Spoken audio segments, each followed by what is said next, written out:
right, welcome back, watch fans, for another exciting episode today. Wow, we got a action. Well, this is we got a full agenda. We have a lot of exciting topics we got to bring up here in the world of horology. First, of course, we want to also make a note that we're going to have the first ever Las Vegas horological and Chaim to you. We're going to have the first ever Las Vegas Horological Congress sometime in April. That's right. This is going to be what the peasants would call a meetup, but the cognoscenti will call a congress. We're going to have here in fabulous Las Vegas. Listen, this is not going to be no Rolex GMTs will be allowed. No Skechers sneakers wearers will be allowed. It's going to be a peasant-free environment, only for the aristocrats on the channel. And if you want to attend the event, you need to send an email to brutalwatchreviews@gmail.com. Of course, for members only. Members only. And by the way, you know what's fascinating is this is great. Some of these. Some of these Cuckistani watch channels, like the Cuck channel, the Chomostan channels, JJ Bukyak, Archie, whatever. They actually they want to ban. That's right. They're not a free speech. They're not free speech friendly. These guys. It's interesting. You have this so-called watch colony, which we're going to cover in just a little bit. This watch colony allegedly is liberty. It's all about they cloak themselves in these democratic values of the founding fathers, but actually they're a totalitarian state, and they do not allow anybody who goes on this channel. If anybody goes on this channel and they comment, so people see who they are, those people actually will get banned from the Chomostan channels, right? And we know we have a lot of these people who are watching, right? We know for a fact. we know that many of these. Hang on a second, I'm going to show you this. We know that many of these people are actually watchers. Like, for example, like you see this guy. We don't want to dox them, but whatever. Dodger, Vimal, Vimal, very active on the Archieverse. Dodger, but you never see them actually go on our channel, right? You never see them go on our channel. Why? Because they don't comment. Because what happens if they do, then they're gonna get like banned by the OCUC. That's right, the mean girls. The mean girls. It's like 12-year-old girls. They're 12-year-old girls who and the head mean girl is the sassy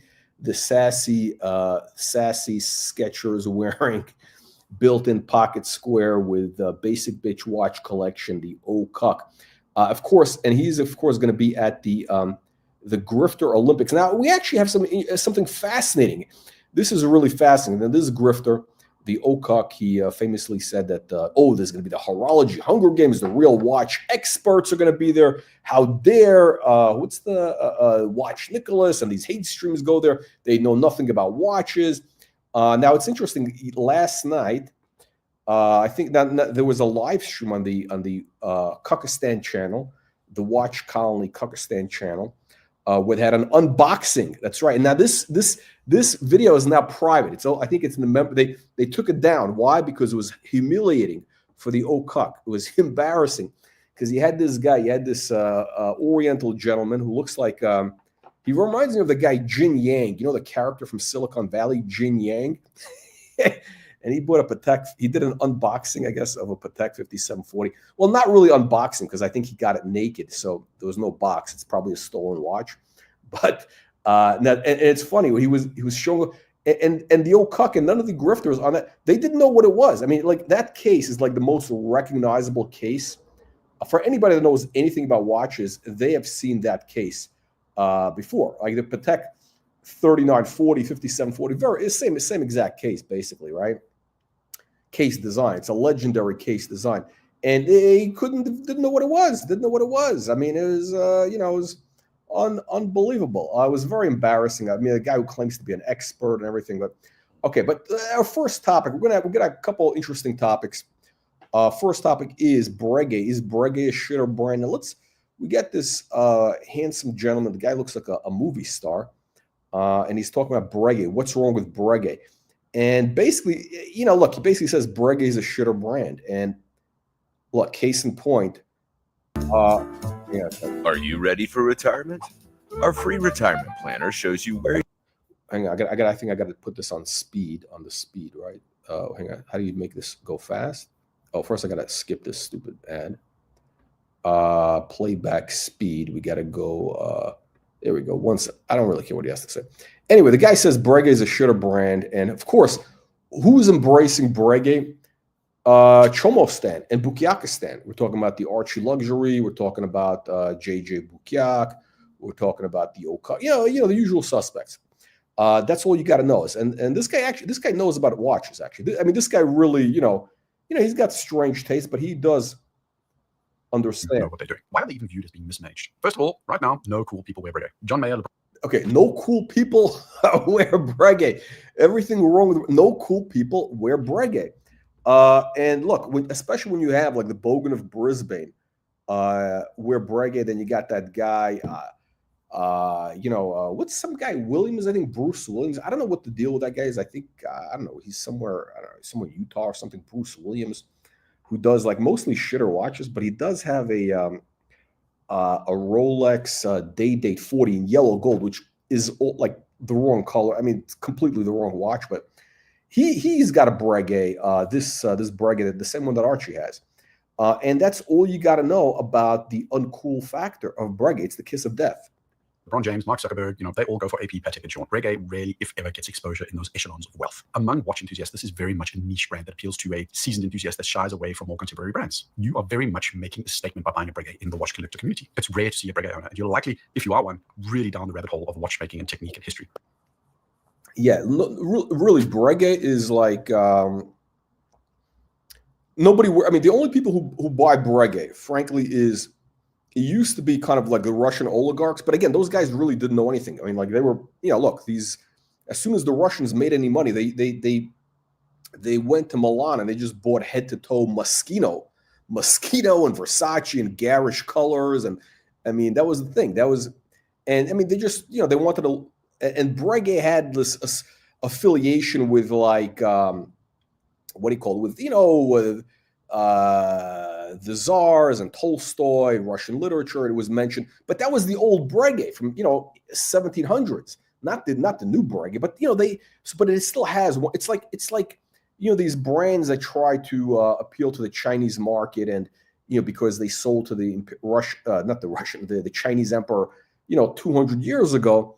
They try to get and it works in China, right? And it did work with the Russians also. But then the Russians moved on. I mean, they got more sophisticated and they realized, well, there's Patek Philippe. There's, I mean, I don't know if they're really big on AP, but they're definitely Patek. Patek is kind of like that's, they feel comfortable with Patek. I don't know about AP so much. Anyway, he goes on to say everything that's wrong. But there's zero cool factor to the brand. One of the best ways for me to know whether or not zero cool factor. Do you understand the zero cool factor? And this is the guy. This guy knows. He knows about what's cool, right? Look at this guy. A good job in terms of content is subscribers. So if you feel that I am making videos that are worthy of your time, by the way, videos that you enjoy watching, look, he's spooking for subscribers, and we need subscribers also. Look, this channel, we rely on support from viewers like you. So make sure you send those donations now. Look, we don't do stuff for free here. This channel costs millions of dollars each month to run. So, make sure you at least send a super chat of like, I don't know, at least $500. Then please consider clicking the subscribe button, because it is the best way for me to gauge whether or not I'm doing something that is Rolex is Roger Federer, tennis, horse riding, AP. Okay, so he's talking about everything what's wrong with Breguet. Let's do this in slow motion. What's wrong with Breguet? Okay. A famous sports person wearing your watch can change the perception of your brand. Okay, no brand. Well, they do have an ambassador. It's the Bogan of Brisbane. The Bogan of Brisbane is the official ambassador to Chomostan and Cuckistan and Cuckistan. Those three countries. It's kind of like it's a confederation, the Commonwealth.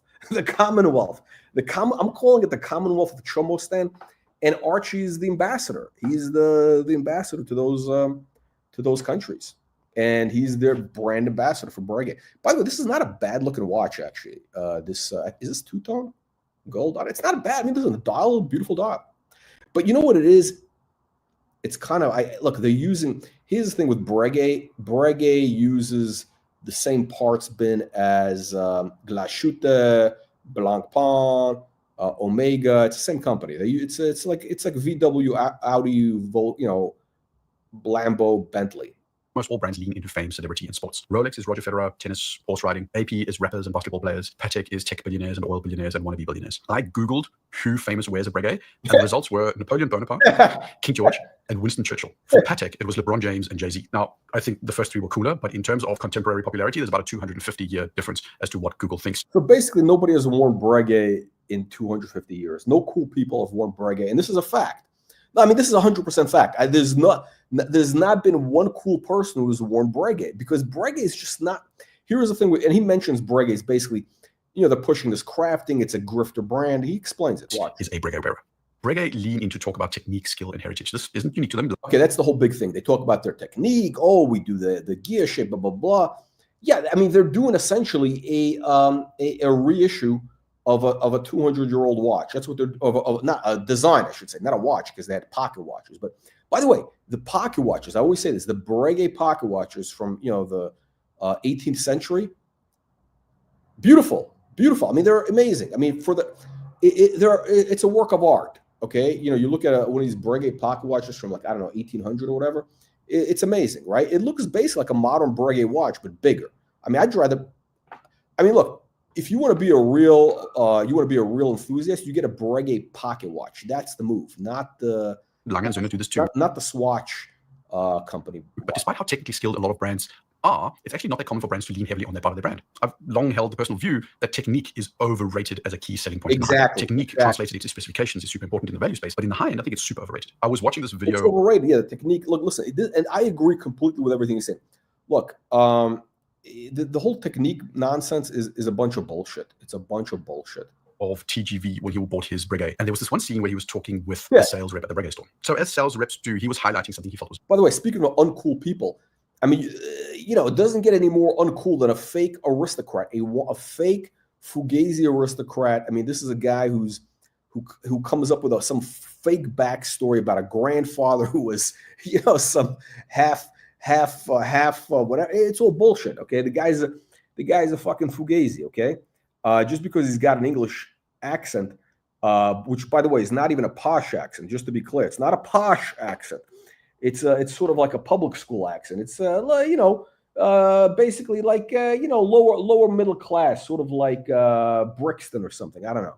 Was important about the watch, and I don't remember the exact wording. I'll put it somewhere on the screen. But he basically said that on their watches, this component, which I don't remember which one it was exposed for the client to see, unlike other brands that didn't. This, according to him, was because Breguet believed they are so much better at this one thing than those other brands. Something to that effect, anyway. And it's likely true, but I do believe those kind of technicalities are. Wait, Memovox, Baron Memovox, are you a Breguet fan?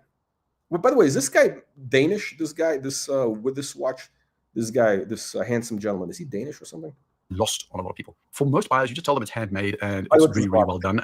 This Calatrava that Patek is doing with this is a horrible watch. They know their skills, and people are right. With a fake stamped carbon. I mean, a fake stamped carbon fiber. I mean, it doesn't get any nastier than that. I mean, that's frankly, that's worse than Breguet. That's much worse than Breguet. It doesn't get any worse. That watch, when you wear a watch like that, you're sending a signal to humanity that you're basically low life trash. Going to be happy about it. Tech nerdiness in this space doesn't really sell that well. I open my eyes and a window wide, let in the light. Their designs are also super old-fashioned. For those of you that saw... Okay. The designs. So here's, again, my issue with the design is basically it's a reproduction. Okay, it's a reproduction of an 18th century design. Okay, it's like reproduction furniture. Okay, there's a huge difference if you're buying 18th century French furniture, made, which has the little stamps by the makers. It was all handcrafted, the maîtres, it was all, there's all documentation. It's really a work of art, 18th century French furniture. Amazing, right? But then you get these bouquiacs who make reproductions of that, which they sell to low-class people like, again, the Russian oligarchs. Well, actually, the Russians moved on from that. But actually, no, I'm wrong. No, the Russians still do they do love that reproduction French furniture. I mean, if you look at, Putin and Zelensky, in their staterooms, whatever. It's all like fake repro garbage. So the Q&A video, there's a timestamp, so you can skip this section because it's kind of a repeat of what I said back then. But for the rest of you, just keep going and you'll be up to date with everybody else. They use Roman numerals. Roman numerals often make a watch look old. Just check Patek or AP. I'm a fan. I'm a fan of Roman numerals. Okay, and yeah, it does make I'm not gonna say no. It does not make a watch look old. Okay, it's wrong. It makes a watch look timeless. Okay, Roman numerals have been around since the Romans. Okay, I think that's the oldest form of numerals, right? When did the Arabs come up with the Arabic numerals? That was probably what in the 800s or something, 700s. I don't know. It's the Romans came up with the numbers, right? And if you look at Rolex date, the way Rolex does the date numerals is absolutely stunning. Okay, Rolex date numerals. Roman numerals are absolutely stunning. Hang on, I'm going to pull this. I just want to show because this guy's wrong. He's wrong. I need to correct this gentleman. It's a question of design. Disegno. Okay. Hang on a second. Okay. You tell me. You Google it. Okay. Look at those Roman numerals. Okay. By the way, this is a horrible picture. But those Roman numerals are stunning. Okay, listen, Julius Caesar. If Julius Caesar was alive today, if Marcus Aurelius was alive today, he'd be wearing that watch. Marcus Aurelius would be wearing 2 of those watches, okay? These are beautiful Roman numerals, okay? These are modern, timeless, classic. So this guy is wrong about that. It's just the way Breguet does theirs is a complete fugazi. It's a complete fugazi. Let's go back to, hang on a second, let's see. We got comments here. Imagine being, okay. Well, listen, okay, Zuckerberg is a style icon for people in Silicon Valley. He's their guy. I mean, they all dress like him now, right? That's the way it works. It's like, first it was Steve Jobs, right? You got a whole bunch of guys. Listen, Steve Jobs, right, was the original. Now you got all these bukiaks who copy Steve Jobs. Hang on a second. I'm gonna pull up this guy. I just want to show you this guy because actually I respect this guy. I just think he's a bit of a clown. Wait. Oh, hang on. I'm gonna show you this guy. Where is this guy? Okay, I'm gonna show you this guy.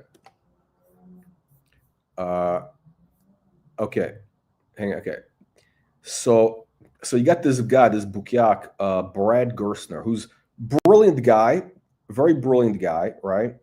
But he's doing. I mean, this guy's like what? This guy's a middle-aged guy already. He's doing the Steve Jobs. He's doing the Steve Jobs. If you see him on CNBC, this is his outfit. I mean, the black T-shirt. I mean, this guy must have 1,000 black T-shirts, right? Every picture he's got the black T-shirt. Like you see a picture of him with a top. Wait, no, that's not him. This is a different. Okay, but this is again. I mean, why is he wearing a black T-shirt? I mean, is this guy? Okay, this is where he's got a long sleeve. Okay, which is again same thing. I mean, but again a black. First of all, a T-shirt is got to be the most unflattering look for a man. Okay, I'm talking about a grown man. Okay, if you're a little boy, you're 12 years old, you're 8 years old, it's fine. If you're 16, okay. Maybe listen. I think once you're past 18, you want to have at least some style. I mean, but you're just going to look like a bukiak, right? So why would a guy? I mean, again, wearing the black T-shirt is like, first of all, really the message to me is like you're broke, basically, because it means that you can't afford a jacket, a proper shirt. Now, again, that's the subliminal message, right? Because historically, the T-shirt was what you wore underneath a dress shirt. That's what it was, right? So if you lost your shirt, if you went broke, you'd be left with a T-shirt or a tank top, right? If you look at any of the old cartoons, the old, I don't know, the old cartoons back in the day, like, I don't know, Warner Brothers, like, I don't know, Tom and Jerry or whatever, if they had a thing for going broke, it was like the guy would be wearing a barrel, or he'd be wearing just, that's what it is, right? So again, I mean, look at this. I mean, look at this. You got Bukiak, who's it? Jason Calacanis, this another grifter, and you got this guy with a black T-shirt. I mean, like, it's like you're trying too hard. You're trying too hard to be like Steve Jobs, bro. You're not Steve Jobs, okay? When Steve Jobs was doing the black turtlenecks, this guy was wearing like his ill-fitting suit with a tie. I mean, listen, it's uncool. Please stop. And again, this is what's wrong with Silicon Valley. So all these guys, they followed Steve Jobs, who actually, he had a level of taste. I'm not going to say he was great, whatever, but he had a certain level of, taste. Zuckerberg is now the, listen, the tech oligarchs are not going to be invited to the Las Vegas Horological Congress. Momovox, are you familiar with the Las Vegas Horological Congress? This is an exclusive gathering. The peasants would call it a meetup, but this is a gathering of horological enthusiasts of high-end horology, okay? Which means no Rolex GMTs or Submariners will be allowed on premises, okay? And no Skechers sneakers will be allowed. No built-in pocket squares allowed. This is coming up in April, only for the aristocrats of this channel. Yes. So back to this gentleman. The usage of Roman numerals is super rare. They use soft, modern Helvetica style fonts. Breguet also goes. Okay, so this is okay. By the way, it's funny. I'm actually on the wrist. We have the Jacques Dros. I'm actually wearing a Jacques Dros right now, which is exactly the same layout as this. I mean, you got the little dial up top, the hour, minute dial, the time. I got a Grand Seconde at the bottom with the date. Because it's from the same company. It's heavy on coinages and culery. It's beautiful watchmaking, but it makes your watch sometimes at least look like something out of 1775. You're not going to find a carbon stamped dial. Okay, this is horrible. This is a disgrace to Patek. On a Breguet like you do on a 6007G from Patek. You're not going to find any FP Journe steampunk, which is getting a little bit tired. Okay. I'm glad he mentioned it. FP Journe steampunk, the steampunk look of FP Journe is getting tired. I'm glad this guy mentioned it, because if he's mentioning it, listen, I think a lot of these people watch our channel. Look, the Watch Reporter channel is very, very well followed in the horological community. Everybody watches it, but they won't admit to watching it, okay? It's like pornography. Everybody watches this channel, but they're not going to admit to it, okay? That's what it is. It's like some sort of indecent sex act. And they don't want to admit to it. Nobody's going to admit to it. But this guy's watch our channel. This is the stuff we've been talking about for last year. The FP Journe is basically, it's a gimmick. It's a gimmick. The steampunk thing, okay, I get it with the screw heads, blah, blah, blah. Okay, I get it. Let's move on, Mr. Journe. But it's still more modern than what Breguet puts on the table. They, of course, use Breguet hands, which is their thing. But if I were to order watch hands in order of how old-fashioned they look, Breguet hands are going to be right up there with cathedral hands. A funny detail that I learned from Chomos, and I wasn't really aware of this, on some models, Breguet apparently avoids Cote de Genève because to them it's almost too modern a technique for those specific watches. So to them, Cote de Genève.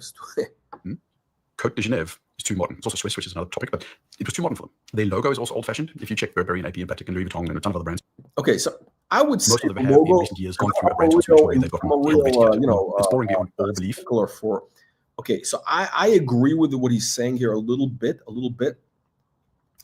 but the Breguet logo could be, the script, I think it could be modernized a little bit. You don't need to do too much to it. You want to keep kind of the essence. Maybe, listen, that's kind of a very sophisticated typology job, but somebody can do it. And I'm not a fan of everybody doing this bullshit with these. With the Helvetica. Look at this. You see this? Look at this. He's 100% right. Look what these people are doing. Everybody's doing these Helvetica sans serif, which is terrible. I mean, they really took away the whole soul. The old Yves Saint Laurent logo, beautiful. I mean, it told you what the brand was about. DVF. I mean, again, also Balmain. Okay, Burberry. That Burberry logo has been around. I mean, I don't know, forever. I mean, that's part of the look. By the way, I think these logos, these Helvetica. They look cheap. They look cheap and nasty, like somebody bought them on Fiverr. It's like what you get on Fiverr. Yeah, I concur. Well, no, you could okay.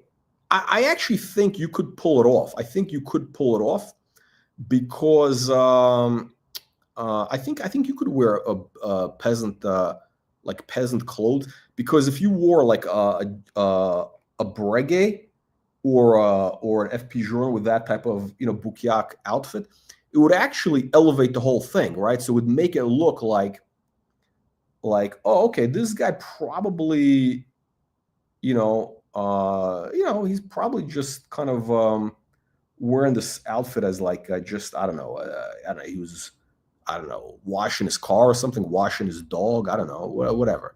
So he's wearing the t-shirt and the cargo shorts and the flip-flops, but and I don't know, but it depends on the context, but I agree with his sentiment here that these Helvetica things are terrible. Helvetica. I mean, it's boring beyond all belief that all brands look the same and their logos look complete. Yeah, this guy's a very smart guy. This guy is a smart guy. So yeah, this is Patek Philippe. Well, look, Patek also, they want the sans serif look, but at least they kept the logo. The Breguet, the Breguet logo. If you look at the Breguet logo, I think there's something they could do. I think there's something they could do with it. I think they should still keep it that script look. Get rid of the hands. The hands are like, the same, but they've got a modern look nevertheless. Breguet, on the other hand, they've got cursive and swirly and tons of serif, and it's long in the tooth, comparatively speaking. They also don't lean into modern materials. Look at that. Old man's metal. Oh, that's right. So he's basically saying that they don't have like steel or titanium. It's all gold. It's all precious metals, which I'm fine with. It's okay for them to keep that. I don't really agree with them. This watch actually could be kind of cool if they did. It's just a mess of different things, right? You got those syringe hands. You got that weird thing in the whatever. Like, I don't know what that is, but it's gold. It's platinum pretty much exclusively. You're not going to find any edgy ceramics. As for their designs, off-center. I'm glad they don't have ceramics. And pocket watch inspired layouts isn't necessarily something that means they can't be popular. And I'm going to give them a pass because I don't think necessarily it makes them old looking. It just does to some extent. But I mean, most people likely don't know that it's reminiscent of pocket watch designs. So that's not their biggest problem. As for the watches as a whole, so not just the design aesthetic, but the sort of catalog, the catalog just doesn't speak to modern customers. The Marine is just not a competitive alternative to any. Yeah, the Marine, I don't know. The Marine, fuck. I mean, all the high-end integrated watch. The Pilot Type 20 has potential and is a good looking watch. But I think the previous CEO had the right idea. It's much better than the other offerings for them, but it's far from a contemporary pilot's watch design and is not addressing the segment of buyers that are being offered modernized Calatravas and Fume dial 1159s on textile style straps. The traditional watches are aimed at the real nerds. I get flack for this sometimes, but skeletonization and exposed movements are really an acquired taste. Even the richest. Yes, skeletonization, exposed movements. There's really very, very few people who can pull it off. You know who I think does a really nice job? I saw Vacheron. I saw Vacheron with the, what was it? Whatever, it was a tourbillon, whatever. And they did it in a very modern way. People think twice before they go down that road. And I'd make one of my signature bold statements and say that the only brand that has really made a successful business model out of putting exposed movements at their core is Richard Mille. But that's because there's this sport and high-tech connection that they've been able to create that makes it acceptable. It's not particularly mainstream, and the way they do it, so Breguet, is a lot different from how AP and others apply skeletonization. Finally, they've got some wrist watches, which are dress watches. They're fine, they're white, they're black, they're blue, and there's silver dials. I mean, you'll be hard-pressed to find anything trendy like a salmon or a green or, heaven forbid, a purple dial. This is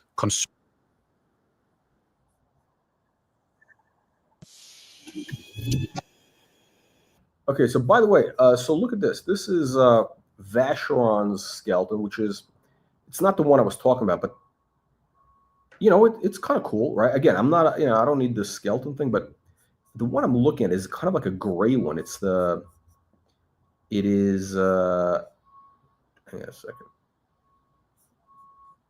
Wow, that's pretty nice.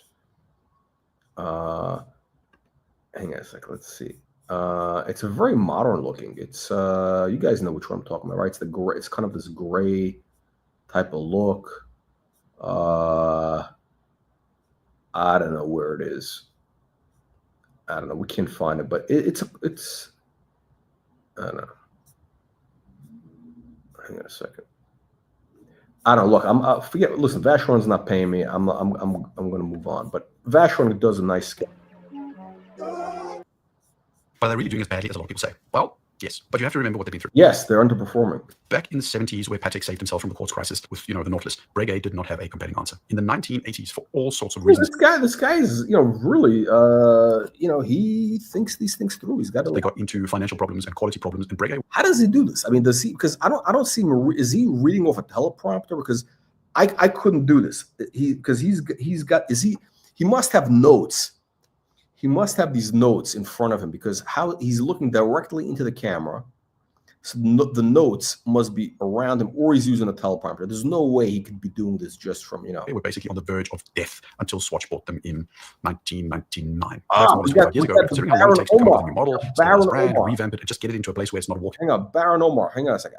Okay, because we got a real aristocrat here. You know what? For you, I'm gonna make an effort here. Hang on. Okay. By the way, I saw this watch this weekend. They do, just the regular version of this. No tourbillon, green dial, rose gold. And it is, guess how much it is? I'd be shocked. I mean, the dial, I picked up the watch, right? And I was like, wow. It blew me away. And it was like 24 grand retail. And I'm sure you can get a massive discount. But the green dial on this watch is stunning, and the whole thing is beautiful. The tourbillon is I don't know what, but okay. So when I was at the store, I saw the green dial, right? But I'm gonna look for this. I'm gonna look for their tourbillon, which has that kind of skeleton. It's a modern look. You know what I'm gonna do? I'm gonna do this. Here's what I'm gonna do. I'm actually going to. I may have to go to their website.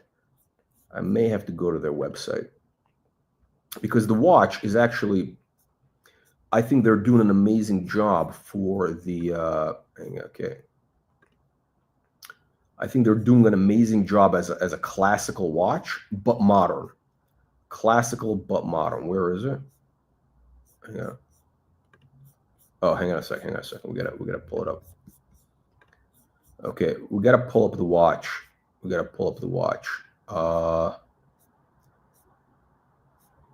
Okay, here it is. I mean, this is kind of what it is.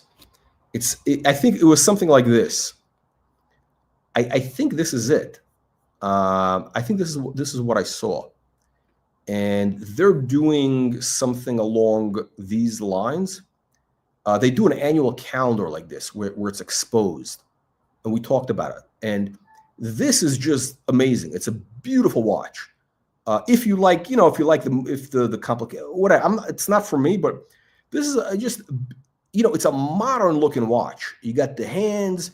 It looks like a watch made in 2025, but it has. This is what Patek should be doing.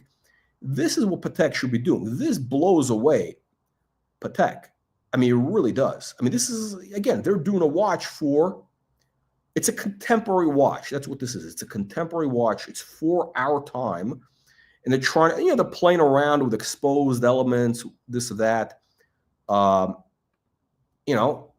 If you're into it, they do. I think that watch is amazing. Okay, where is the annual calendar? Their site is so messy. I don't know what's going on here. I can't figure out. Okay. Okay, look at this. I mean, this is an amazing watch. And you know what I like about it is that the calendar goes around the whole dial, like the days of the month. It goes all the way around. And this is hang on a second. This is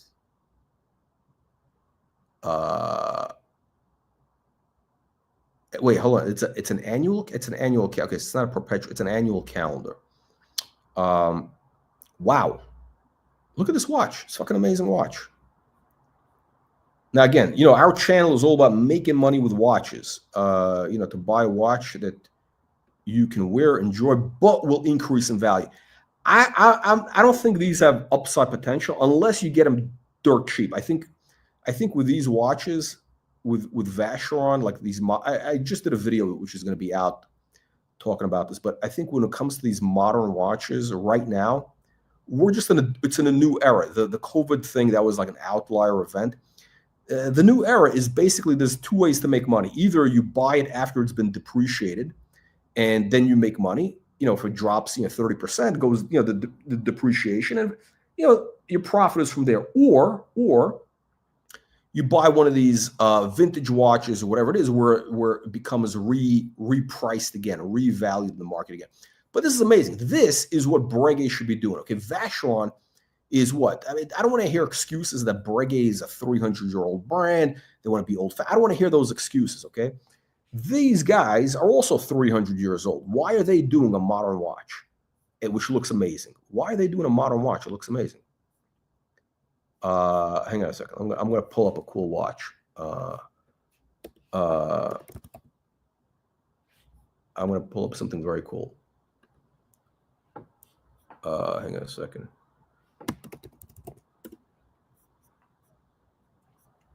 Where is the watch? Okay, hang on a second. Okay.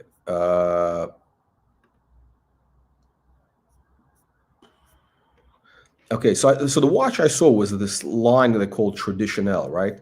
Which is a little bit smaller, I think, or whatever. I don't know the whole details, but look at this. They got some, Vacheron has actually some decent value. Vacheron has some decent, look at this. This is like a 2000s watch? I don't know, wait, this is like must be early 2000s. Not a bad watch. This is like the JLC design, though. Yeah, this is like the JLC. Hang on a second. Okay, so let me pull up. Let me see if I can find it. So the watch I saw was, where is it? Shit. Okay, okay, let me try this. Vacheron.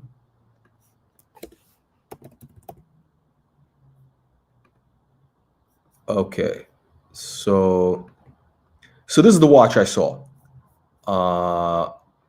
and I had it on my wrist, and it was, I thought it was absolutely amazing, and I mean, everything about it is absolutely perfect, and it's kind of, it's interesting. It's basically, it's like the Baron Omar has a Calatrava like this. This watch is same idea, but more, I think, a little bit more modern. And frankly, I would go for this watch. I mean, the price is crazy. I was shocked by this price, because this seems almost too cheap for this watch. So I was like, wow. I'm looking at, it's a manual wind. I love everything about it. But then I'm thinking, wow, for the same price, I can get a Rolex Day-Date green dial with a green, which is the deployment, which is one I've been looking at for a while. Those are the same price, and at least the Rolex, I just feel a little more, I don't know, I just feel a little more comfortable. But this is a much classier watch. But I was like, do I need another watch? Do I really need to have this? Like, the problem with it also is, like, how much can you wear it? Because it doesn't go with everything, right? Like, I have, like, I have some cufflinks that are malachite green. I have some ties that are green.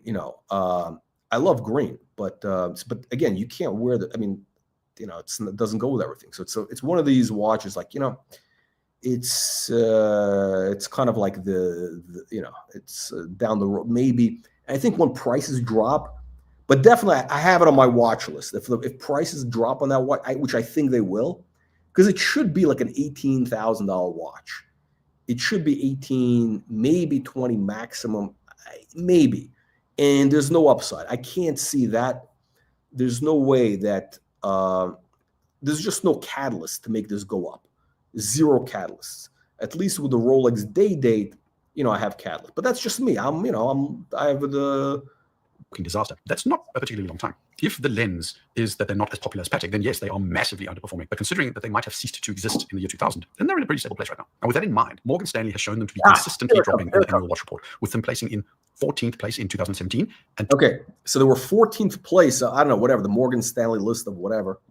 And they dropped to 28th place. 28th place in 2023. That's 14 places dropped over 6 years. On top of that, wow, 14 places. They dropped 14 places in 6 years. Imagine what happens when people find out that their ambassador is the Bogan of Brisbane.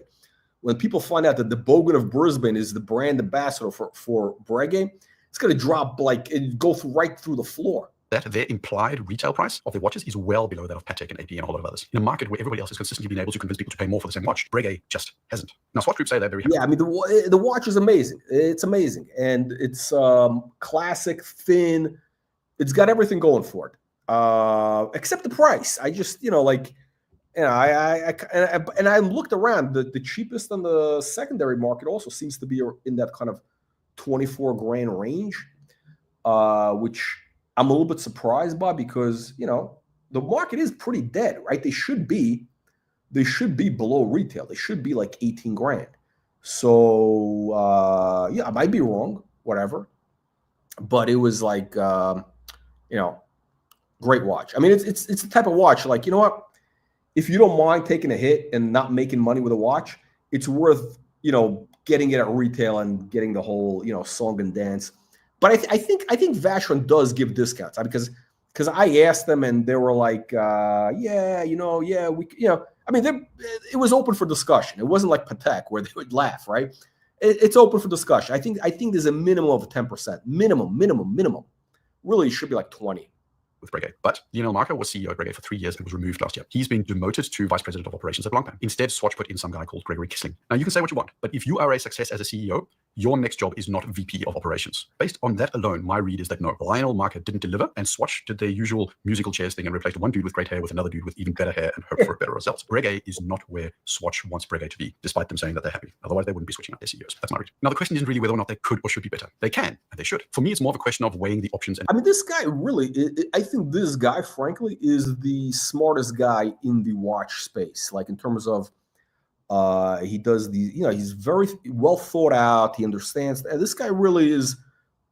This guy gets it. This guy understands. I mean, I don't know his outlook on watches, but he understands how he understands how business works, basically, and assessing the individual strengths and weaknesses of those options.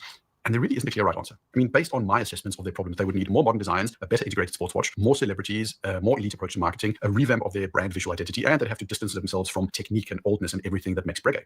I agree with everything he's saying. This is complete. This is like he's basically articulating it very professionally what I've been saying in my inarticulate way for the last forever. It's sort of logical conclusion if you take a one-to-one approaches to my read on their problems. But except the brand ambassador celebrity, that stuff is kind of bullshit. It's a bunch of bullshit because if you look at the celebrities, I mean, look at the Oris or there's a bunch of brands out there that have like superstars. They got like George Clooney. George Clooney represents which brand? I mean, I know George Clooney, I think a couple of other, I mean, they got there's a bunch of movie stars who represent some shitter brands out there. And it doesn't do anything for those watches. In fairness, every single one of my arguments can be picked apart completely. So just take the question of modern designs. Do you really want Breguet to make a modern integrated sports bracelet watch? Do you really? I actually don't want to see, I do not want to see a celebrity promoting a watch. I mean, I don't want to, I'm actually, yeah, I think the day that Patek, and I'm sure that it's coming with Thierry Stern, the day that Patek hires a celebrity, it'll be like the kiss of death. I mean, there's really no need for a high-end brand to have a celebrity, which is what I think about, which is interesting because Rolex has all these Fugazi brand ambassadors, which are but that also, listen, Rolex is a mass market brand. It really is.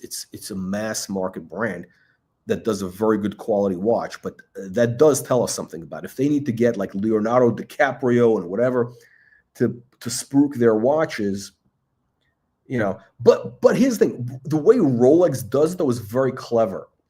I mean, they got Martin Scorsese in an ad, and they had, I think, Gorbachev in an ad. I mean, they've had like heavy hitters in their ads, but the ads are very well done. They're like elegant. They're able to pull it off. Really want to move yourself into a space that's hyper competitive and potentially also losing a little bit of steam. And even more fundamentally, are you capable of building an integrated sports watch that doesn't get the reception of the cubitus? With the Amex Platinum card, you can earn 5 times membership rewards points. The same goes.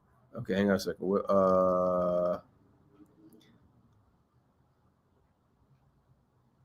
Yeah, okay, I agree with that. No, okay, well, hold on. I don't. Okay, so I disagree about the modern like Nautilus, Royal Oak, the modern stuff. I think the price premium stuff is going to go away.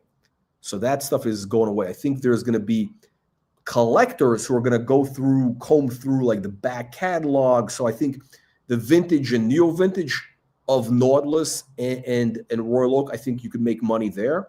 But I think the idea of buying modern watches that's done. The independents for sure, because the independents is just that's where the money is really going. These like really interesting independents. I agree with this. For the general modernization of the designs, basically ditching this love for Roman numerals. Roman numerals, of course, is a simplification of a broad challenge, but the complexity of moving to a more modernized aesthetic while retaining. Basically, the guy says Breguet's shit. I think we've covered it. Let's cover another topic here. I just want to do this real quick. We got our good friend Bill Sanders, Bill Sanders also has banned the Watch Report. That's right, unbelievable but true. Can you imagine if Bill Sanders has banned the Watch Report channel from leaving nasty and vicious comments? Okay, so he did this video about look, Bill Sanders, I highly respect his opinion about movements. He's a movement guy. He eats a lot of prunes and he knows about movements. So he really does. I respect his horology opinions, and he does a video. I want to go through here real quick. He talks about horology,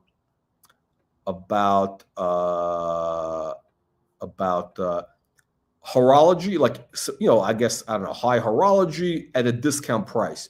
He mentions this brand Orlance, which is they do kind of cool stuff. I mean, but the prices plummet. I mean, look at this.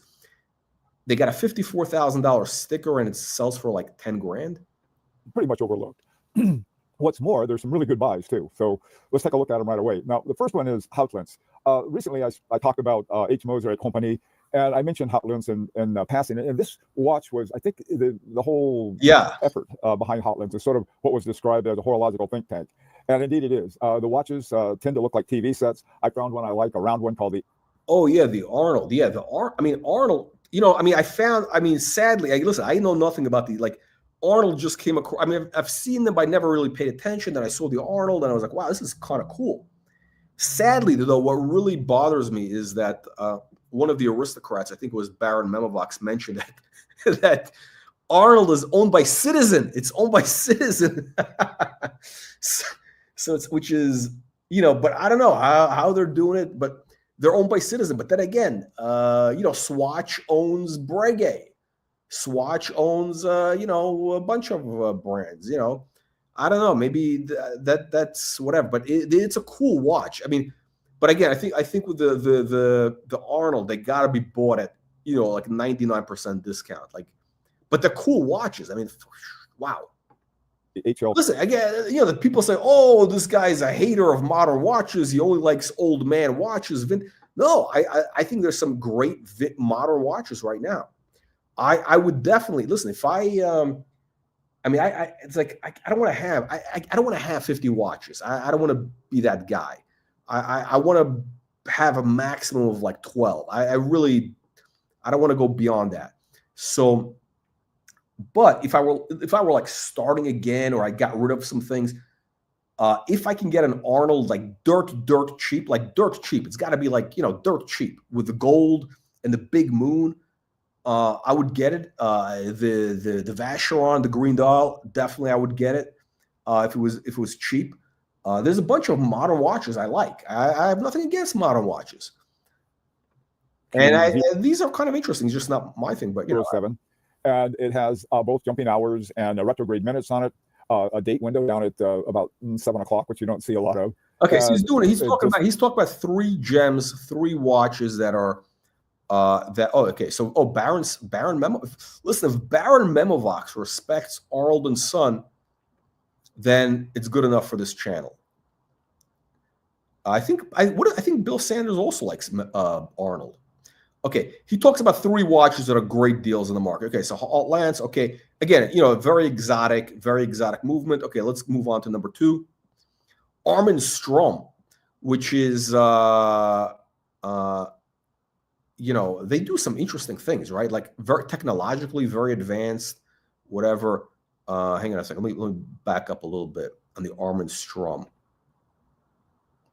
Oh no, hang on. Let me back up on the Armin Strom because, this Armin Strom. It's just interesting to talk about this because, again, this is not for me, but I find it very interesting because these guys are, this is the avant-garde. This is like, this is where watchmaking is going. One is an Armin Strom gravity water. This is a really, really exceptional horology, not just high horology, but really exceptional horology. Wow. If Bill Sanders says this is exceptional horology, it means something. Caliber ARM13, automatic, 18,000 semi-oscillations per hour. This is what you find at your top watchmakers. You go look at the frequency of all your really top ones, and this is what you're going to find. 120-hour power reserve. One of the things about the lower frequency is that the charge lasts longer. It's time only, hours, minutes, and seconds. The MSRP is $13,700. This was offered for $6,700. You're talking about half price, okay, of the MSRP. So you're not, this isn't some little deduction. This is a super watch for about. Listen, for $6,000, I think the problem with this watch shown is the strap. If you put that on a really cool strap, I don't know, whatever it would have to be, like some sort of maybe some sort of rubber cool strap or something. It would be a totally different watch. Also, I'm not a fan of the steel. I think again, but compare this to Rolex. Compare it to whatever. Breguet. Half of what you'd pay for it retail. Now the final one is one that 2 things about it. Jaeger LeCoultre, everyone knows it, and I think by and large, or at least they've heard of it.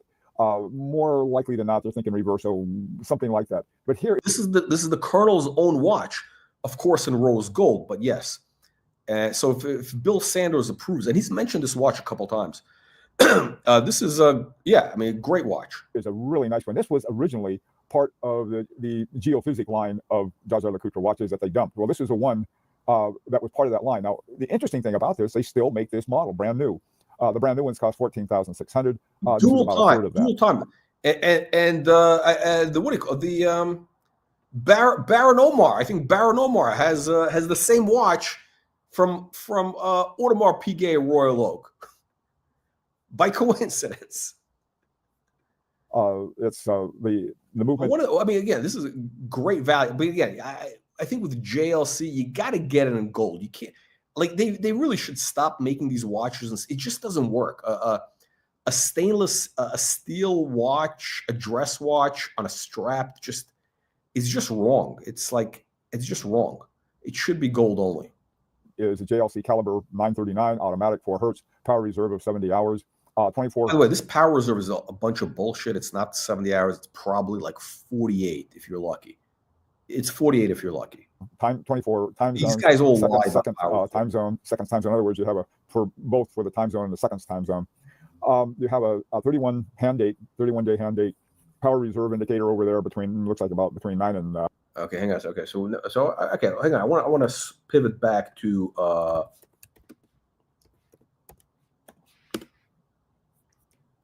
Hang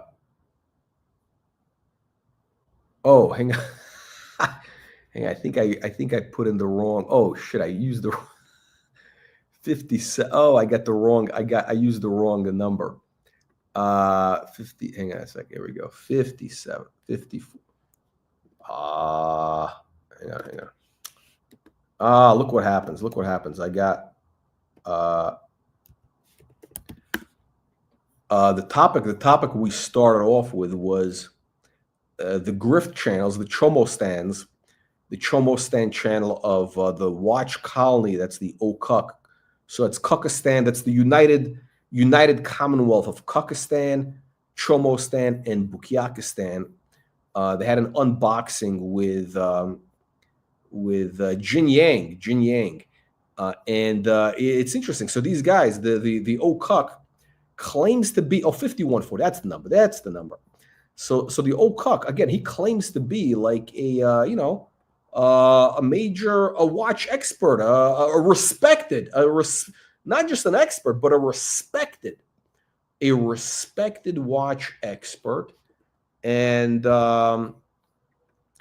he had this guy Jin Yang unbox, or he had it on the wrist because it's probably a stolen watch with no box papers. But this case is very recognizable. Listen, anybody who knows Patek, if they see the profile of this watch from the side, not the dog, the side, you know what it is. Like I can recognize that like from 20 feet away, like literally 20 feet away. The side of that case, I know it's either, I think it's a 3940, right? But so this guy unboxes the watch, right? Or it's on his wrist, but it's actually a 5140, not the 3940. He's got the compromised watch, which tells you everything you want to know about Chomostan, right? So unfortunately, they took down the video. It's in the private area now because it was so embarrassing for the Cuck, because he didn't know like anything about, like he didn't recognize, he was like so lost. This guy was like a lost puppy, and I think he was wearing his Patek, he was wearing his poor man's annual calendar, and he was trying to like say, oh yeah, we're part of the same. No, you're not part of the same club. You got a Bukyak watch, the gold one. No, on the JLC. No, on the JLC. Oh, you talk about on Royal Oak. On Royal Oak. Yeah. I think on a Royal Oak, stainless steel is more than gold. Yeah, it's weird. It's very weird. It's ridiculous. It's it's absolutely crazy. No, it's like you got a crazy deal on that watch. I think that watch has real upside. But on the JLC, if you're talking about the JLC is $6,000 for steel in dual time. The gold one is only $9,000. I mean, why wouldn't somebody not buy the watch in rose gold for $9,000? I mean, maybe it's $10,000 because I think they're 10, 9, 10, whatever it is, right? But yeah, you know what? I actually saw a very rare ellipse thing in steel, which I thought it was a white gold. And when I found it was steel, it was like a vintage. I was like, I know it's an important watch historically, whatever, but like, it's like I just can't get into it. I just can't. I think a dress watch. I think for Patek, I just can't get into it. It's got to be gold. Rolex could be okay for steel watch. It's fine. Integrated bracelet, it's okay. But when a watch is on a strap, it's got to be gold. Okay, so let's discuss the 5140. I mistakenly called it a 57. It's a 5140. 5740 is the real deal. This is the peasant watch. So here's the problem. This is everything you got to know about Chomostan. So the 5140 is $41,000, and the original, the OG, as opposed to the OC, is pushing 100, right? So it's twice as much for the older watch. Why is that? Well, it's kind of like with cars, right? Like Bentley, right? Bentley, the Continental GT, originally was a 12-cylinder car. It was a 12-cylinder, W12, right? And then because of the emissions, all the stuff, the government, the socialists, they're being pushed to go to basically go electric and get rid of gas altogether. So now they have an 8-cylinder, right? The car looks the same, but why would anybody want to buy a Bentley in 8-cylinder when they can get one in 12? Now, frankly, the 8-cylinder, from what I understand, performs because the technology has advanced so much in the last 20 years. The 8-cylinder performs very close to the 12, like very close, maybe the same, very close. But it doesn't sound the same, and it just doesn't have that same. Listen, it's a compromise. It's a compromise, and that's why the 8 cylinders are not desirable, and it will not be desirable. Okay, the real, And I think, again, maybe I'm crazy, but I think a 12-cylinder cars are going to be collectible. Listen, if people are still collecting cars at some point, they're going to be very desirable. Whereas the 8 is not. It's kind of like, Range Rover. They do an 8-cylinder, and they do a 6-cylinder of the Range Rover. You don't want the 6-cylinder. It's like the Mercedes S-Class. I know they have, what is it? I'm not that familiar with Mercedes offerings today, but I remember back in the day, the top of the line was the S600, right? Or whatever it is today, S600, 12-cylinder. Then you had the S500, and most people had the S500, right? And then you had the dirt bags. You had the real lowlives who would get like not the 450. They would get the I think they made an S300. I think they made like an S3 something, which was like, like a 6-cylinder engine or something really like, the seats were cloth or whatever. But that's what this watch is. It's a compromise watch because the real Patek people, they don't want the 5140. The reason is this. I mean, one of the reasons is you see what's happening. This is a big thing that people mention. Oh, you look at the 27 on the date wheel. It's kind of scrunched up. It's pressed down by the day thing, and it's especially in white. In white, it doesn't do it. In white, this watch looks terrible. And if the guy would have gotten this dial, this is a nice watch. Again, with the problem with bronze dial, these chocolate dials, it's like a green dial. It limits. You're kind of limited by when you can wear it and wear in what environment, right? Like, a chocolate dial. I mean, it doesn't always go with it. I mean, I don't know. It doesn't always go with everything. A green dial. You really can't wear in the winter. I mean, you're not going to wear a green dial in New York in January. I mean, you could wear it in April and May. It'd be amazing. It's a spring-summer watch. Or if you live in Miami, it's a year-round watch, a tropical environment. Chocolate dial is like, you're not going to wear this in the summer. It's just too much of a, fall winter type of watch. Listen, I don't want to sound like, Mr. Mr. Blackwell fashion. No, but it's the kind of reality. It's the feeling. It's the vibe you get from it. I love the chocolate. It's a beautiful, warm color. Frankly, this is the watch the guy should have gotten. And the guy is Chinese. I think Chinese people look better with gold, with yellow gold and white gold. I think if you had to do it, but even this, it's not the same. There's a real difference with this white dial. It's not the same as the 3940. It's just not. It's like it's like a Bentley V8 versus the W12. Nobody's gonna want this. And a lot of these grifter channels, like the collectability guy, there's what do you call it? The guy from, what's his name, Reardon. All these Muppet Boiler Room channels, they're trying to push, I should say, the 5140 because it's cheap. It's like that 8-cylinder Bentley. Nobody wants the 8-cylinder Bentley. Nobody wants the 6-cylinder Range Rover. They want the 8-cylinder. They want the supercharged.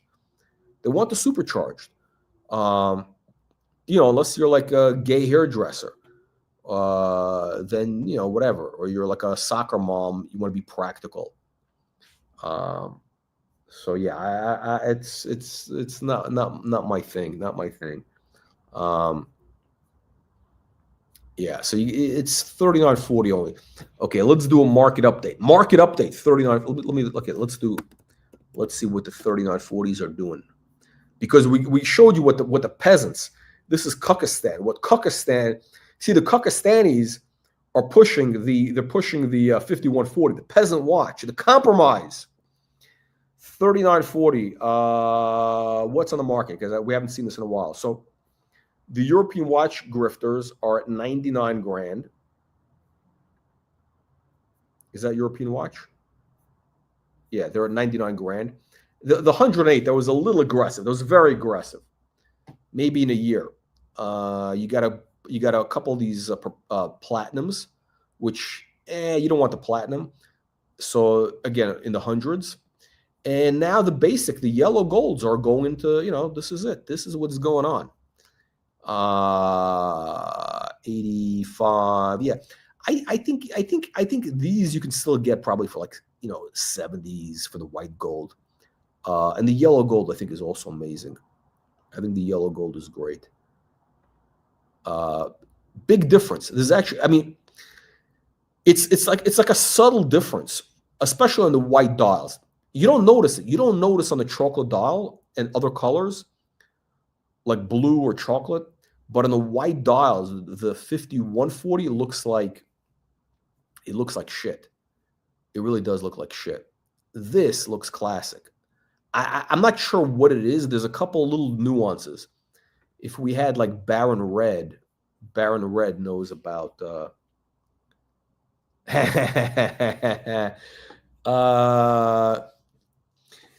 you know what? I actually had a green Range Rover, and it had a green leather interior. I mean, I got the car. I mean, I really wanted that specific car. It was a 2004.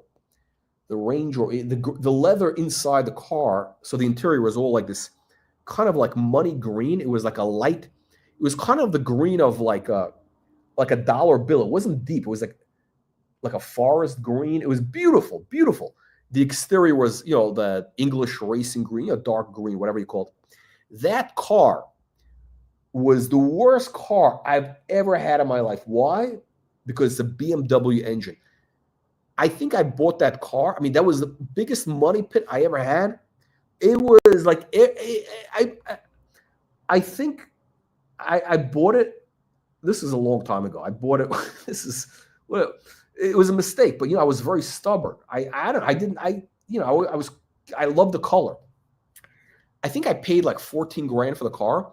And then I spent another 25 grand on service over like, I don't know how many years, 3 years maybe. But I put like 100,000 miles on it. So it's not that bad if you look at it. It's not terrible.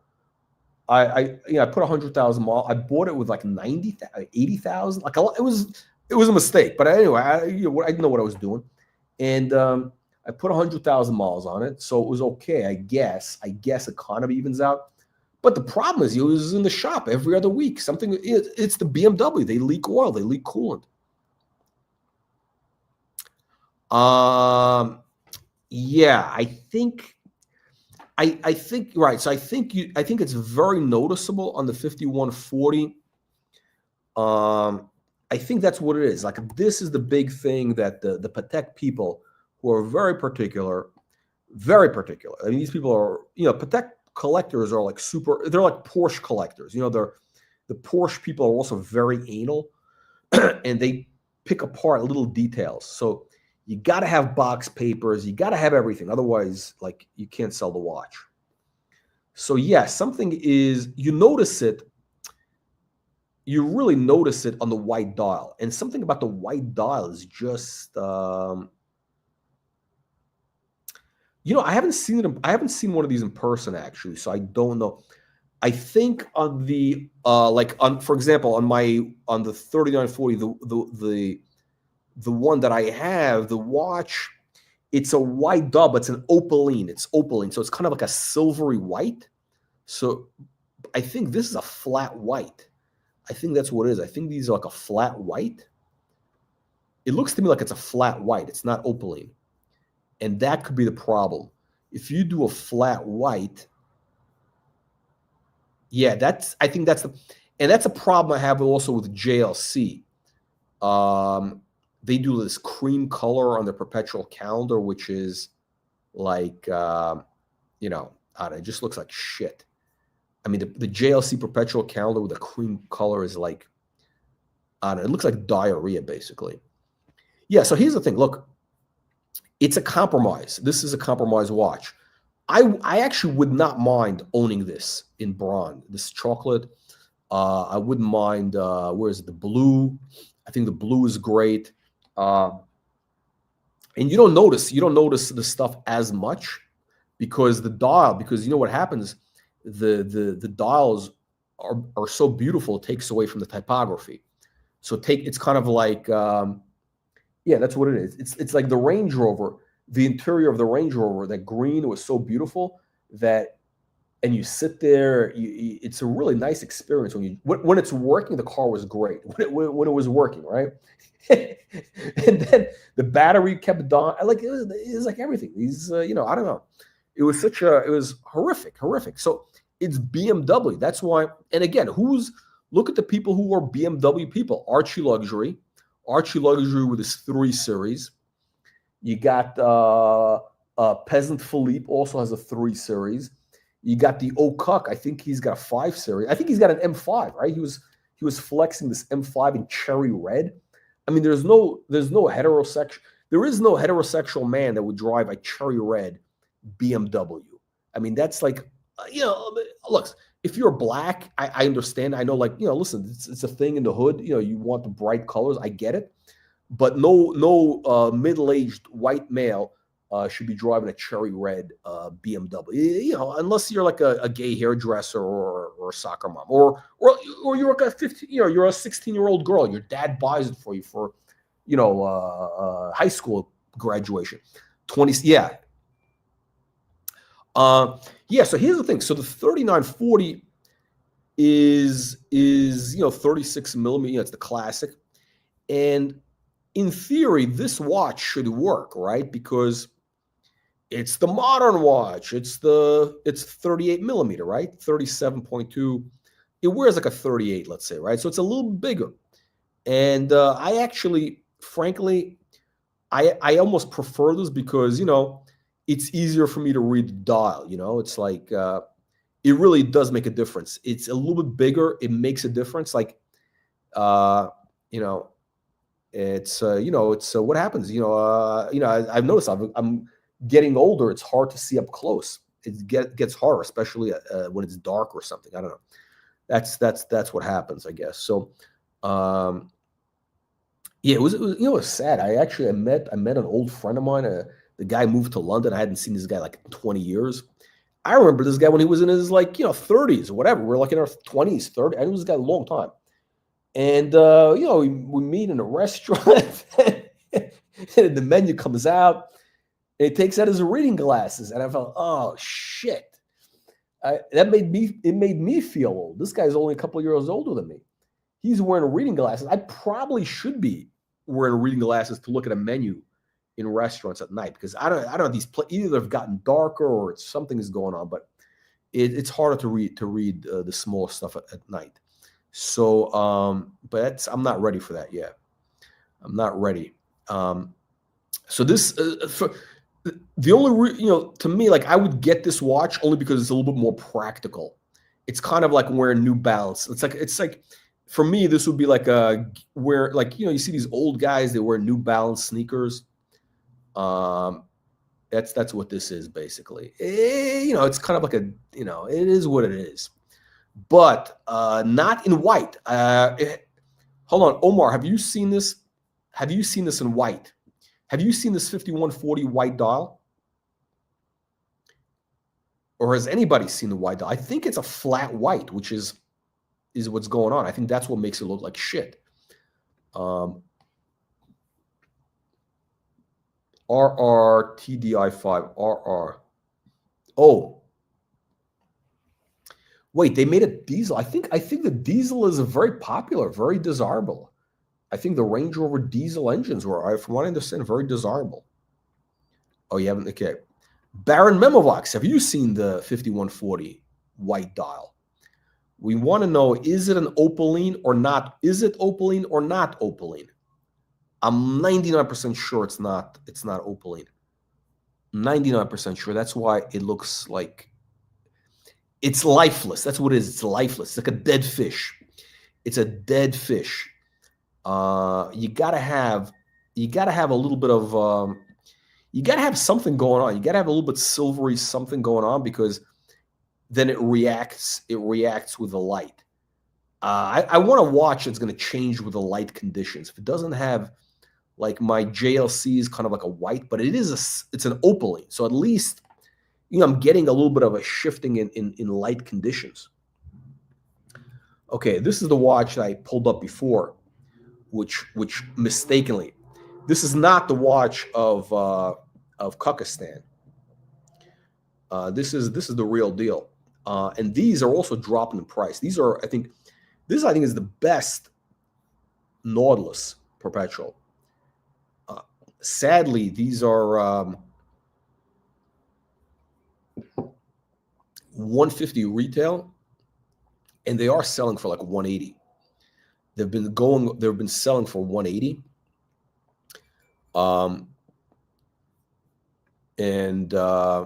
just not convinced about Nautilus. I think Nautilus is, I don't know. But this, the Nautilus design, I don't know if it's going to last. I don't know if it's going to, I don't know if it's going to be classical or not. Because it's kind of a kitschy design. I've said this before. I think it's a kitschy design. But the watch on the wrist feels amazing. Beautiful watch. And also very readable. This is like, look at this. This dial is very readable. Beautiful watch. Beautiful watch. Okay, let's speaking of perpetuals, let's talk about Audemars Piguet. We talked about this before, but I'll mention it because I didn't do it on a live stream. The problems. What the hell is this? The problem of the new Royal Oak or the new Perpetual calendar, I think Baron Memovox is actually okay with it. Baron Memovox has no problem with the Coda 1159. Where is it? Are they hiding it?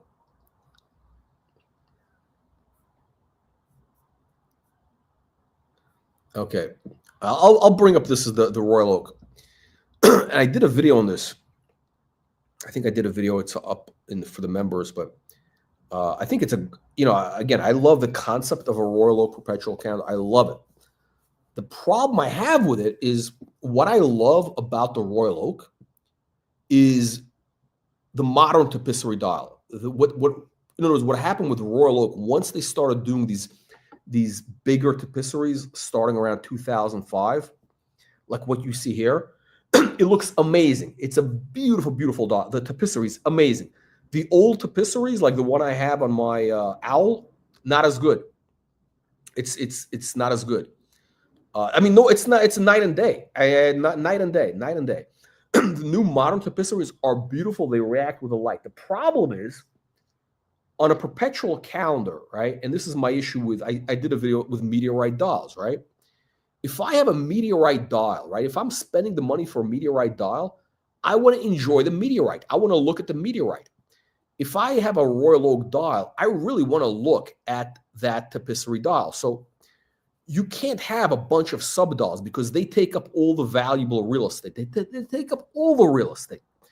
I mean, you can get away with two, maybe three sub dials, maybe. That's it. You can't, but if, but here, the whole thing is covered up with these sub dials. It's like, it's a hot mess. It's a hot mess. That's my problem. Also, it's too big. But what they have, which is kind of cool, is this new movement. The new movement that they have, this new movement, which allows you to change the. Look at that tapisserie. I mean, the tapisserie is amazing. It's beautiful tapisserie.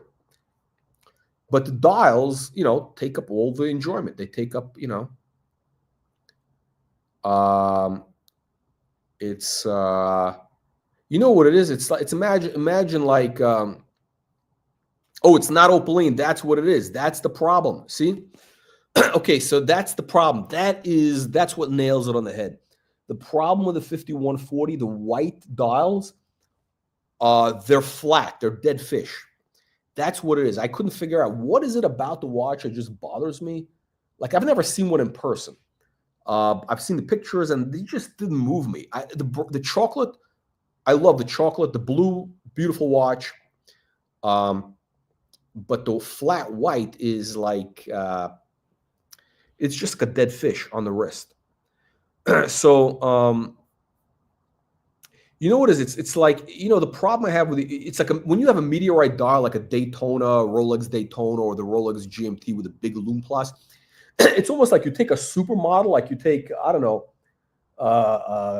Cindy Crawford. Or I guess Cindy Crawford is too old now, but whoever is the top supermodel now, right? You take a supermodel, and then you put her in one of those burqas, right?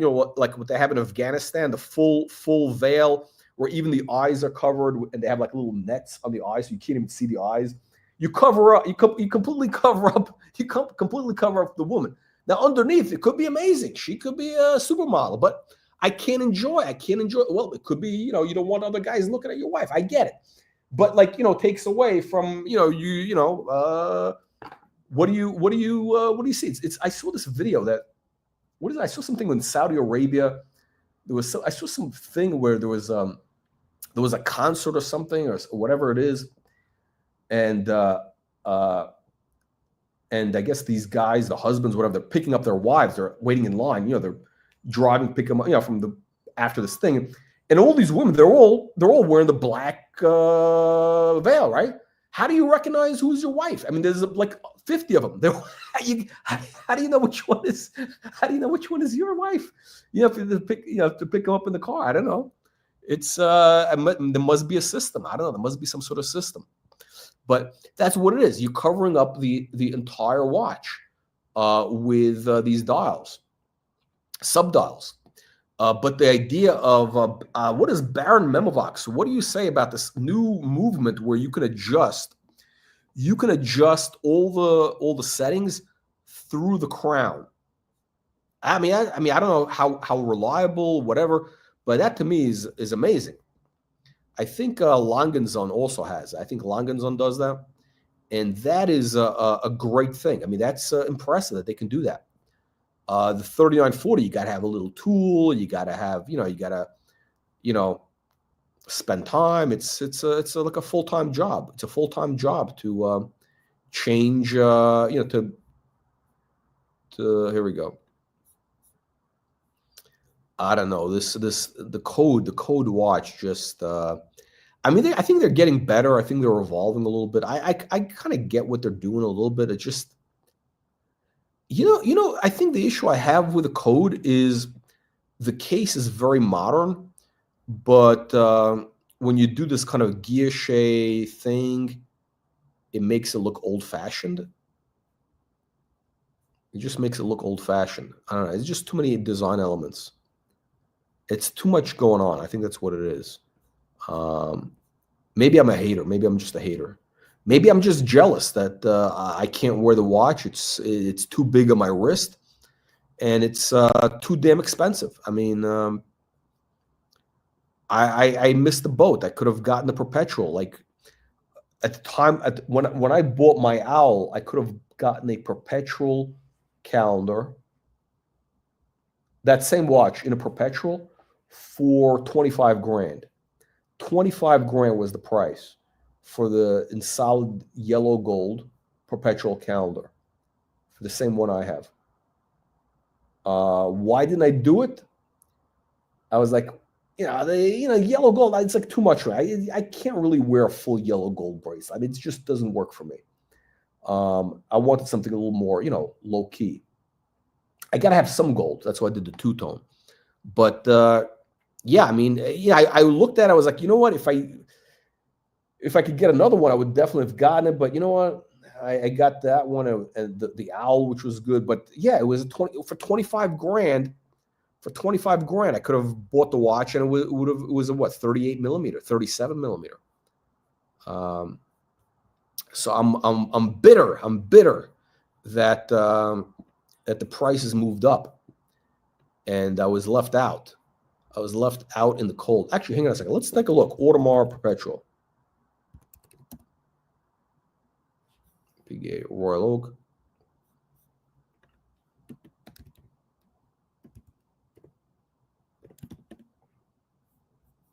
Low to high. Okay, so low to high. Wow, look at this. These prices have dropped. Okay, I saw this watch. I had this on the wrist like 4 years ago. maybe 5 years, 5 years ago, I think it was. And it was a chocolate dial, and it was like, wow, beautiful. And it was 60 grand. It was 60 grand. The price has moved up, and it's a little big. It might have been it was probably too big. It was 39 millimeter. But the chocolate dial, I love this dial. I mean, a beautiful watch. I love it. It looks much better in these pictures. Much better than the pictures. Yes, this is the bigger, yeah. Hard to read. Hard to read these the sub dials also. What size is this? Yeah, the prices are really falling. I mean, these things went to like 120. They went to 120. Now they're, wow, look, this is crazy. I can't believe this. 60 grand?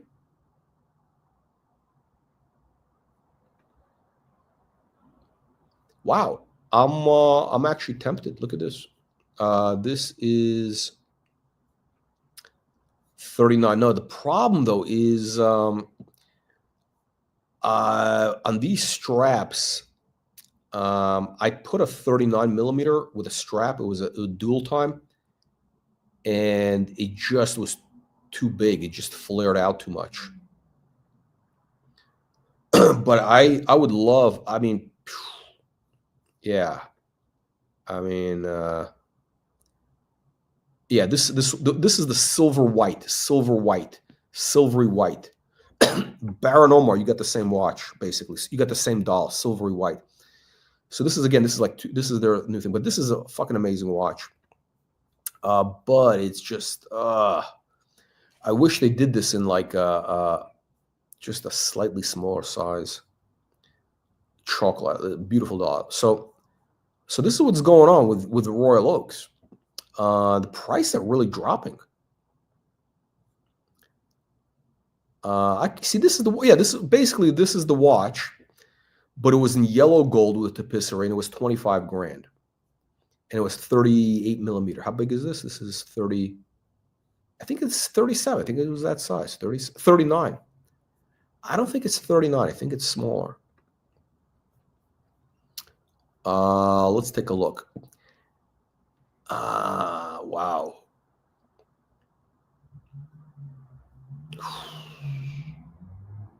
Now this is boring.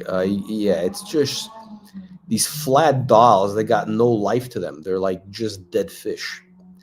A dead fish on the wrist. You gotta have something going on here. Steel. Yeah. This is overpriced.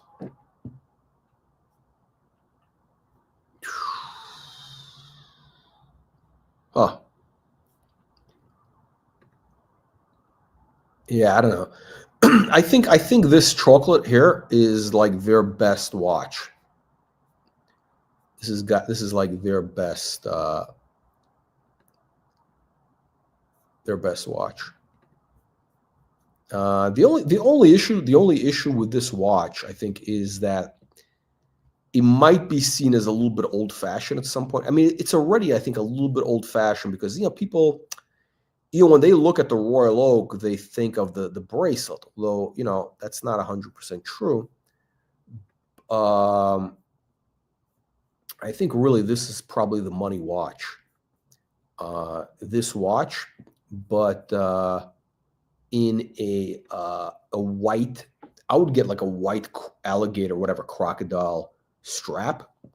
Imagine this watch, it's rose gold. You got the beautiful silvery white dial, and you put a white, alligator or whatever this strap is, crocodile, in white instead of the brown. And it looks, I mean, that would be amazing. I mean, it would look also a lot younger.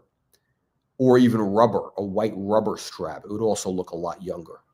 I mean, the brown makes it look like a little bit of an old man watch.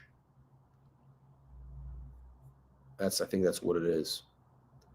Yeah, this is, fuck. I'm really tempted here. I may have to get like an extra padding around my wrist to be able to wear something like this. No box, no papers. Wow. Yeah, this is. I'm actually surprised. I've not seen this stuff, but you know, I mean, just a couple months ago, these were like 80 grand, 90 grand. Excuse me, not 80. They were like 190, 100 grand, over 100 grand, and now to see them dropping this much is interesting. I think it's the leather. It's the leather strap. At some point, there's going to be good value here. All right, gentlemen, that wraps up our show for today. Thank you, everybody, for joining. And, you know, our show sponsor, GD, we'll see you all on the next one. And, of course, remember, we got our Las Vegas Horological Congress coming up in April. Special top secret. It's going to be a top secret meetup for the aristocrats only. No peasants will be allowed. No Rolex submariners will be allowed in the building.